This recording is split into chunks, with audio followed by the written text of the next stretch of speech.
Bonjour à tous, aujourd'hui nous arrivons à El Hierro, une île de l'archipel des Canaries qui s'est donné pour objectif de fonctionner à 100% aux énergies renouvelables.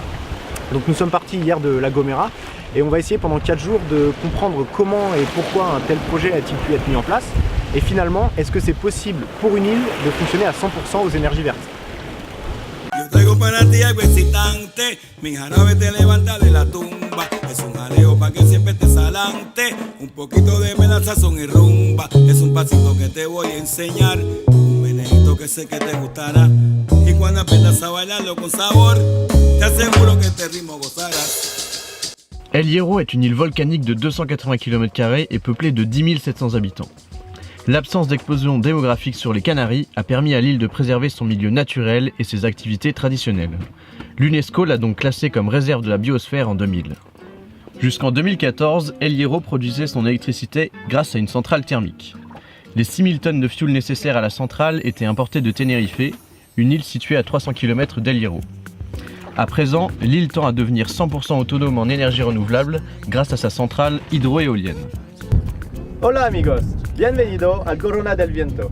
Estamos aquí en la central hidroeólica de El Hierro, que alimenta toda la isla en energía. Hello, I am Justina, he is Alberto. And we are working from Corona del Viento. We are going to introduce to you our project and welcome to El Hierro. Cristina et Alberto font partie de la société Corona del Viento, qui est en charge de la gestion du site. C'est eux qui vont nous guider tout au long de ce reportage.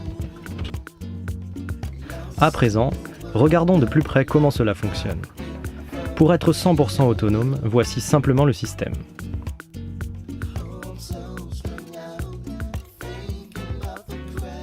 Il est composé de 5 éoliennes, un bassin de rétention d'eau inférieur et un bassin de rétention d'eau supérieur. Voici donc ces 3 éléments majeurs. Les éoliennes produisent de l'énergie grâce au vent. Une partie de cette énergie sert à la consommation de l'île en électricité, tandis que l'autre partie est utilisée par des pompes qui permettent de propulser l'eau du bassin inférieur vers le bassin supérieur. Lorsque les éoliennes ne produisent plus assez, l'eau redescend et produit de l'énergie grâce à des turbines hydrauliques. Cristina, ¿cómo comienza el proyecto y quién fue el propulsor? La idea del proyecto tiene ya 3 décadas de historia y no se puede achacar solo a una persona, sino a muchas personas. En Endesa, en la compañía eléctrica, se creó un despacho de energías alternativas que tenía el objetivo de ver qué características tenían las islas para el autoabastecimiento, para generar energía con sus propios recursos. Al Cabildo del Hierro, al gobierno de esta isla que buscaba esa garantía de agua para sus habitantes, les interesaban mucho esos planes que tenía Endesa de crear un proyecto similar a este. Se unieron también al ITC, al Instituto Tecnológico de Canarias, y empezaron a estudiar las diferentes posibilidades y luego crearon Corona del Viento, la empresa, que es una empresa mayoritariamente pública, formada por el Cabildo del Hierro, por Endesa y por el ITC y por el Gobierno de Canarias, que son los entes que en un principio fueron los impulsores del proyecto.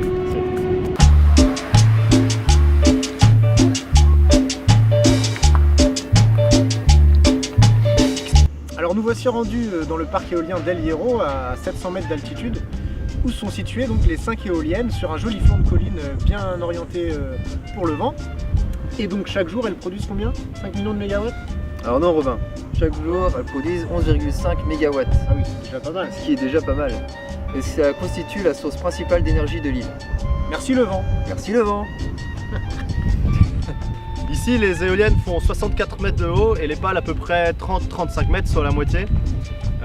Pour une optimisation de la production d'énergie, les éoliennes se placent toujours face au vent et les pales sont orientables. Et on peut atteindre ainsi des vitesses en bout de pale qui vont jusqu'à 300 km/h. Une fois le site des éoliennes visité, nous nous dirigeons vers le bassin inférieur pour rejoindre Alberto qui va nous expliquer le fonctionnement des pompes. Here we are in the pump station. What we have here is 8 pumps where we take the water from the lower reservoir to the upper reservoir. That pumps can take 2,500 cubic meters of water each hour. And the good point is that we only switch on the pumps with the surplus of wind. So when we don't have enough wind energy, we cannot switch on the pumps.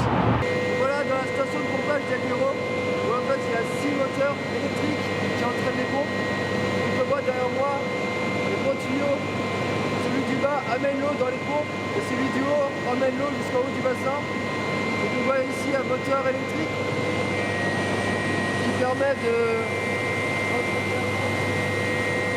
propulser l'eau jusqu'au bassin du haut qui est situé à plus de 700 mètres. Okay, Alberto, now can you tell us more about the investment and who paid for this project? Yes, of course. The total project, it costs 82 million of euros. That's much, so much. Yes. the first money gave us the Industry Ministry of Spain, so the government of Spain. They gave us 35 million of euros in the concept of investments. Okay. So they saw that we are in the first place in the world where it's gonna put, and what we do here, they think that it can be repeat in another place over the world, and because of that they gave us in 2007 35 million of euros, and the rest of the money it's paid from the company. And how the private company get the incomes and returns? Because they invest and then how? Yeah, the brand is we are 66% Council of El Hierro. Okay. So they are public, and the 60% of our benefits it's going to El Hierro another time. Okay. So the 66% of we do. 23% is Endesa, electrical company that is big company, and the another 11% is Government of Canary Island and Technical Institute of Canary Island. So it's quite the same. Okay. Nice. Thank you.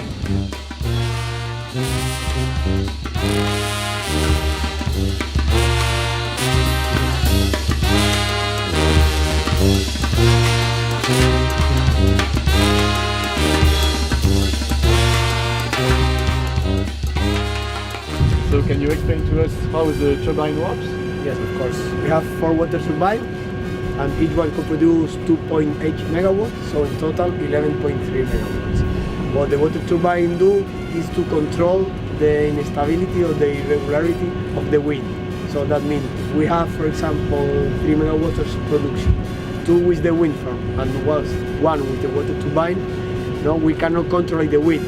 Maybe in one moment the winds go down and it cannot produce 2 megawatts and can only produce 1. That megawatt that we lose of energy with the wind farm is going to be produced with the water turbine. We can say that the water turbine is like the sheriff. Okay. They are all the time checking what is doing the wind farm, and if something happens in the wind farm and it start to produce less, automatically, thanks to the flywheel, it's going to produce that energy that it cannot be supplied with the wind. Okay. So they are who control everything of the system. Okay, great. Good idea. Alors comment fonctionnent ces turbines? Tout d'abord, l'eau arrive du bassin supérieur par des tuyaux de 1 mètre de diamètre. Ce diamètre rétrécit jusqu'à 10 cm à l'entrée de la turbine, ce qui augmente considérablement la pression de l'eau, qui est d'environ 70 bars. Ce jet d'eau est alors projeté contre les pales, ce qui crée un mouvement de rotation de la turbine qui entraîne un alternateur qui produit de l'électricité.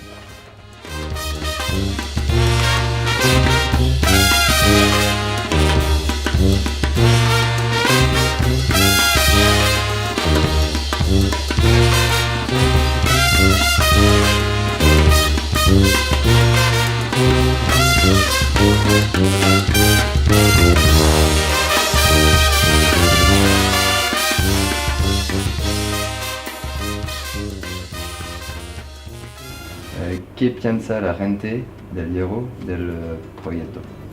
Yo creo que hemos pasado por diferentes fases. Hace muchos años, cuando hablábamos antes de la idea del proyecto, se conocía y se entendía. Una vez que se ha ejecutado, que se estaba construyendo, había escepticismo de cuándo se va a terminar, cuándo va a acabar la construcción, cuándo va a empezar a funcionar, y ahora creo que hay cierto desconocimiento y que tenemos que hacer mucho trabajo con la población local para que entiendan y conozcan el proyecto. La población tiene que tener una actuación y una conciencia también renovable y de respeto medioambiental, entonces tenemos que trabajar con la población local para que lo conozcan más y mejor. ¿Qué son los beneficios con este proyecto por la isla y por la gente de allí? Este proyecto es un 66% del Cabildo del Hierro, que es socio de Bolonia, es socio mayoritario. La mayoría de las acciones son públicas. Eso quiere decir que los beneficios que obtenga la Sociedad Corona del Viento se van a reinvertir en la población a través del gobierno local. Pero además de esos beneficios económicos, hay otros beneficios indirectos, como puede ser la promoción internacional que tiene la isla gracias a este proyecto. Ustedes son un ejemplo de ello porque han venido a grabar y van a emitir información sobre la isla gracias a la central. Mucha gente conoce el Hierro porque se conoce a través de los medios de comunicación gracias a la central hidroeólica. Atrae turismo. Entonces esos son otros beneficios indirectos que no tienen tanto que ver con el dinero, pero que importan mucho para el proyecto. ¿Piense que el hierro podría ser 100% renovable? Yo pienso que para que el hierro todavía sea 100% renovable durante todo el año, todavía tenemos un camino que recorrer. Perdón, con la central hidroeólica nosotros podemos cubrir entre un 70 y un 80% de la energía eléctrica anual, que ya es mucho, y además hemos demostrado durante las horas en las que hemos estado al 100% que si hay recursos, se puede gestionar la eólica en combinación con la hidráulica.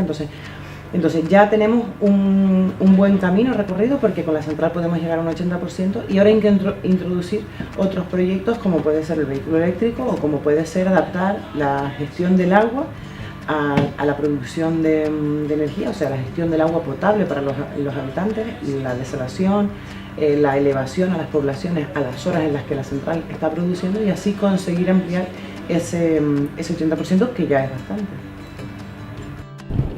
Voilà, c'est la fin de notre reportage sur la centrale hydroéolienne d'El Hierro. Cette île, presque autonome en énergie, présente déjà un système unique au monde, et elle n'a pas fini de nous surprendre avec ses futurs projets. Quant à nous, nous nous préparons à mettre le cap vers notre prochaine escale pour de nouvelles aventures. Allez les gars, mettons les voiles vers le changement!